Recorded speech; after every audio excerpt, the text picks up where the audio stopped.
Welcome to the Inspirational Corner with me, your host, Stylisha Bowden, where we encourage you here to live bold, live loud, and live authentically without apology. Welcome to another episode, everyone. And yes, I am back.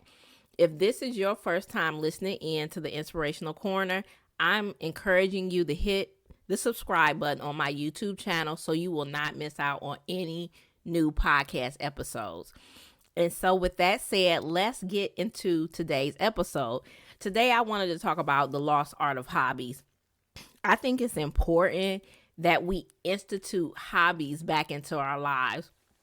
I believe because we're in this new evolution of social media and how technology is advancing. You have Instagram, you have TikTok, and whatever new platform that they might create within the next couple of years. It can all be overwhelming and distracting, like you always have to be promoting your business on those different type of platforms. And we are being consumed with always hustling and grinding. And I just think the balance is creating a hobby. Now, you hear these different quotes or different people say, turn your hobby into, a business, or you can turn your hobby into a business, or your side hustle could have been a hobby and you turn it into a business. And that's fine and dandy. I just think that is a great thing because that's something you're passionate about and that you love. But for me personally, I truly want to get back into just having something that I'm doing that's a hobby, something that brings me pure pleasure and enjoyment, and I'm just doing it and getting lost in it without feeling the need or the pressure to promote it on social media. And I just feel like too that at this time in my life that being on social media all the time, I'm really am losing the joy of feeling like I need to be on social media all the time, even though I do have the podcast. And to be honest, I love doing the podcast just because, and I share it with others. It's a pure enjoyment to do my podcast. So, whether it's promoting my podcast or my next book project or, participating in my community, Red Lips and Stilettos, I just think it's so important to have a balance. And I believe that it can be really overwhelming because we're trying to find a balance, but we realize that we're not finding a balance. It's really a seesaw when technology, TV, and everything is getting our attention and everything seems to be pulling us away from what we really desire to do. And sometimes you really desire to do nothing, and you don't want to be always promoting your business or promoting a business or having yourself caught up in the doing mode. And sometimes I believe we forget that we're human beings and not humans that's doing. And in the being part, there's a stillness. There's a time of slowing down and sauntering. There's a time of just absolutely being at peace. And there's an ease in that simplicity. But yet we feel like because in the external world, we're compensated for always being in the doing mode. When you're not in that doing mode, it's considered to be like, what are you doing? You're not working hard enough. You're lazy. Where in the American culture, working hard is related to success and getting a paycheck. And I just think at this age and stage in my life, I'm really trying to learn to work. Less is more to me, basically. To work less at anything, or what we all consider work synonymous to compensation, but just to do less and have more time to do things that I really enjoy.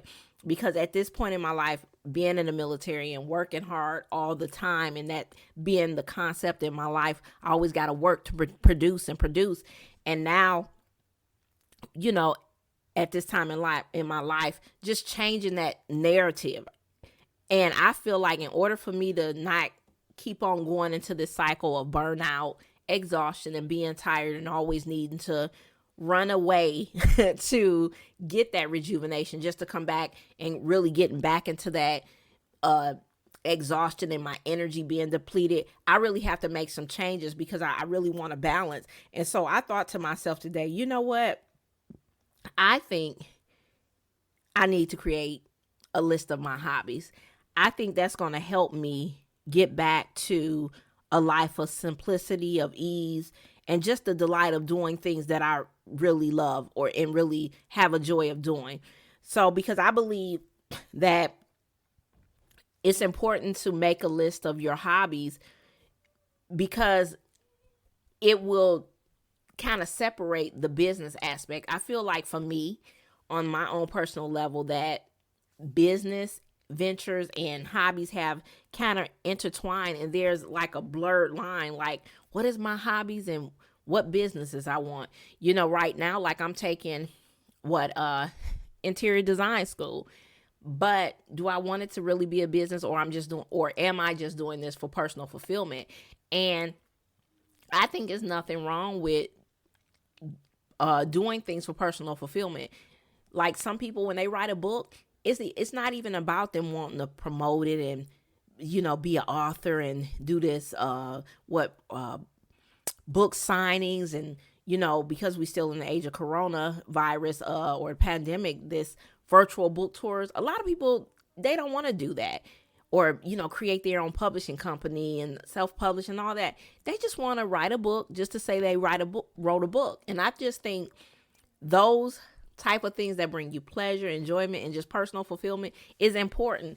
And I feel like in my 20s and 30s, I was always hustling and working hard, and my 20s and 30s were hard for me, and they were rough, and I went through a lot of things, personal things that kind of grew me up and gave me a lot more wisdom at this age that I'm at now.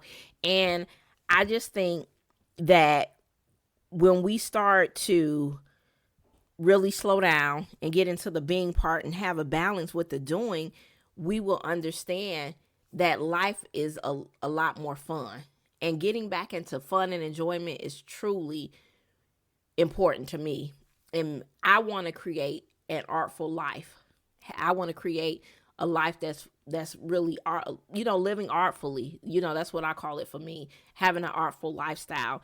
And I think for me, creating this list and kind of getting some clarity is going to help, because with this root of me constantly being burnt out, it's redundant. And I was like, you know what? I no longer want to be burnt out.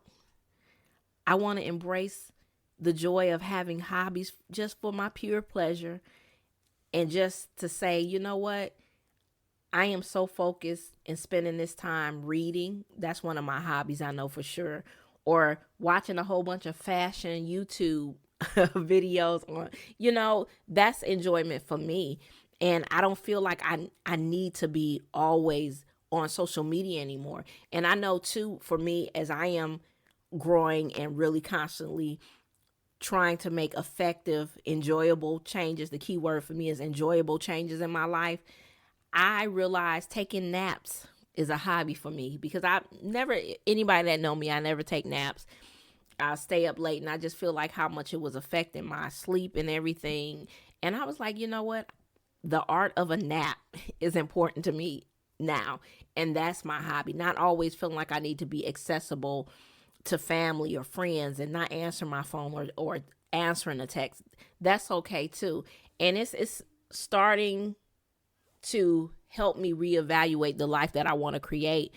And instead of outsourcing my life and responsibilities or the control of my life to other people, I'm making sure I'm creating effective goals and having a plan every week. So my time is not controlled by somebody else's time, and they're telling me what's important in my schedule, when I should have a handle on what's important and what brings me pleasure in my schedule. So when you have hobbies, they give you time to refresh, rejuvenate, and recalibrate your mind, your body, your emotions, your soul, your spirit, all the things that I'm talking about. It helps you recalibrate, because when you're in that hustle mindset and grinding all the time and feeling like you got to promote everything that you're doing is becoming a business, it becomes too much and you hit a wall of stagnancy. And then when you hit that wall of stagnancy, it's what it's doing is creating staleness. It's creating that exhaustion, that overwork and underpaid mentality like in America that we have. And I know in one of my other episodes, I talked about the live to work culture versus the work to live. And I'm going to actually make sure I put that in the notes so you can go back and listen to that episode. And I also talked about in another episode, the burnout culture. And I think those two elements ties in with this episode called The Lost Art of Hobbies. And I think hobbies are important because they keep us in the present moment. You know, if one of your hobbies is crocheting, crocheting is fun. It keeps your mind going. I realize I love to not only read, but I love to do puzzles. I'm a big dictionary person, so the dictionary app is on my phone. I love looking up new words or having the word of the day. So what I did was on my phone, I made sure I put the dictionary widget, like it'll pop up like the weather. It'll pop up. It may make sure it has its own screen, or, for me, a scripture from the Bible app is important to me. Just making my hobbies for me more appealing, or knowing what are my hobbies is making my life more appealing. That's the best way to say that. And so I just wondered the question that was in my head was pretty much if we're entertaining the hustle all day, every day in America, when and where can we begin to institute the power and the art of play? Because I think the power of play is so powerful. It can shift our lives. It can help us gain creativity or get our creativity juices flowing again. I know for me in this month, like I said, I had a plan. Oh, I'm going to relax. And that didn't happen because I didn't plan effectively, meaning I didn't put my relaxation and my enjoyment on the calendar. And so the things I wanted to do, I wasn't doing. I was doing everything that I didn't want to do and things that I had to do. Like, for instance, for me, I realized I don't like grocery shopping. I like to cook because that is my hobby. I know cooking is an outlet for me. It's a hobby. It's a creative outlet. It's a hobby. But I don't like the grocery shop. So I said, how can I make my life a little bit more easier and put some ease and simplicity to it where I don't always have to be out driving grocery shopping? So I was like, you know what? Amazon. I can buy stuff in bulk. And so that means I won't have to be out there feeling like, oh, I got to do this. I got to go grocery shopping. I don't like grocery shopping. I just don't. And I used to grocery shop at night. And now because, we have more daylight, I could do that. But I'm like, well, so I don't even like driving as much as I used to. When I was in my 20s, I used to enjoy driving. And as I'm getting older and dealing with, it's more of a mental strain of driving now because you're driving for yourself and everybody else, because people are, just where I live. And I'm sure that's everywhere, but people drive really chaotic and they act like they the only one on the road. And because I've been living here in the South for so long, it's kind of irritating. I'm ready to move forward, but I want to create a life that I can be happy with and not allow my external world to not allow my external world to barge in on my internal world, which is my peace and my contentment and joy and love and all that. So to me, I found the answer. In order to create hobbies and get that art of hobbies back, I believe it's simple. Like I think I said it, letting go of the idea that every skill, talent, and ability that we have to create a business out of it. Like everything we love to do and have a passion for, we don't have to make it a business. And so I wanted to give you all 3 ways on how to define your hobbies or reconnect with your hobbies and truly reinstitute the power of fun, enjoyment, and play back into your life, because I'm on this journey with you all. And so that's why this was on my mind. And I was like, this will be a great podcast episode. The Lost Art of Hobbies. I was like, this will be a great podcast episode because I don't have all the answers. Nobody does. But just going through my journey and saying, you know what, let me share this with everybody, because I'm sure I'm not the only one having this constant battle or constant thing where I'm trying to have a balance of the being and doing. And we're human beings and not human doing. Like when we activate that being part more so than the doing, we have a balance. But what's happening is that it's a seesaw where we're always in doing mode. That being is not even being activated, so we're out of balance.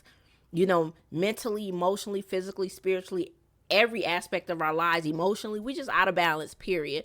And I hit that this month, being out of balance. And I'm like, I just woke up crying one day, just like, actually, I was actually in the tub and I was just crying like, Lord, I just don't want to always be running around. And I know as I'm a single mom and I've been doing this single life for a long time, but I'm like, Lord, I need some help. I need to figure out how to make my life a little less chaotic, and I don't want to say chaotic because my life is not chaotic, but I want to make my life a lot more peaceful, where I don't always have to be out doing stuff and running around and going and doing. I don't always want to be in a doing mode. That was just basically what I was just,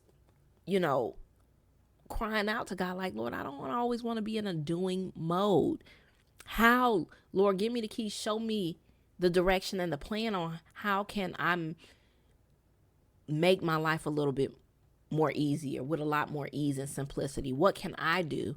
What things can I implement? I even had a discussion with my daughter, like, I can't be doing this and that and everything and da da da da, and same with her. She telling me how she feel like we both have to collaborate on things. It's a lot. Yes, she just finished high school last year, but she's still growing and developing into her adulthood. And I told her, you're not going to be an adult overnight. Adult is not an age. It's a maturity level. It's your maturity and experiences. Your experiences is going to help you mature into the adult that you need to grow and expand into. And I told her it's an exploration. It's an exploration of you figuring out what is best for you and us collaborating, and me being your parent, but no longer being like telling you what to do, but just being a mentor to help mold you for this outside world, instead of just throwing you to the wolves and saying, you'll figure it out. If I can give her some knowledge and wisdom on some things in life before she go have to deal with all that, to me as a parent, that's our job, to mold our children, to be a mentor to them after they finish their high school years anyway. If they want to continue education, whether it's with a trade school or with college, then that's still more education to equip them for the skills that they want to, master. But I think that's important. So I want to give you 3 ways to define your hobbies and reconnect with fun and enjoyment in your life. So the first thing, simple, make a list of your hobbies.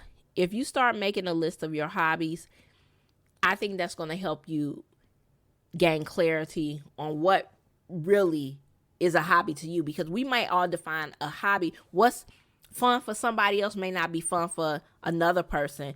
And with making this list, if you're making a list and you're about to put something on there that does not bring you joy or does not give you pleasure, do not put it on your list. If you're not making a list and writing it down, if you're making a list and you about to write something on the list that's not making you smile, don't put it on your hobby list, because you want to make this hobby list with the mindset of, these things are going to be the things that's going to put a smile on my face, and I can get lost in them. And there's no time limit. I can get lost in them because these are my enjoyment. These are the things that bring me pleasure. Number 2, make a list of your business ventures or businesses that you want to create. I know there's things that I want to create as a business. Some things I just don't. Like even with my interior design, taking interior design school, I'm an educator. meaning I'm an intellectual person. I'm an educator. I like to learn. I very intellectual person. So intellectual conversation, intellectual conversations, what I'm trying to say, intellectual conversations is what stimulate me. Being able to connect with others, I love talking about art and philosophers and philosophy. I mean, I love talking about worldly things, life things. I'm a very well-rounded person. So talking about cultural things, that is enjoyment to me, but that's not enjoyment to a person that don't like to talk. So I like to make sure I'm around people that like to talk as much as me, meaning that we're conversationalists. And I'm not just saying talking just to take up space and just to hear your own voice, but having conversations that stimulate the mind. That's the type of person I am. So being around other people like that fills me up and fills my plate, my spiritual palate.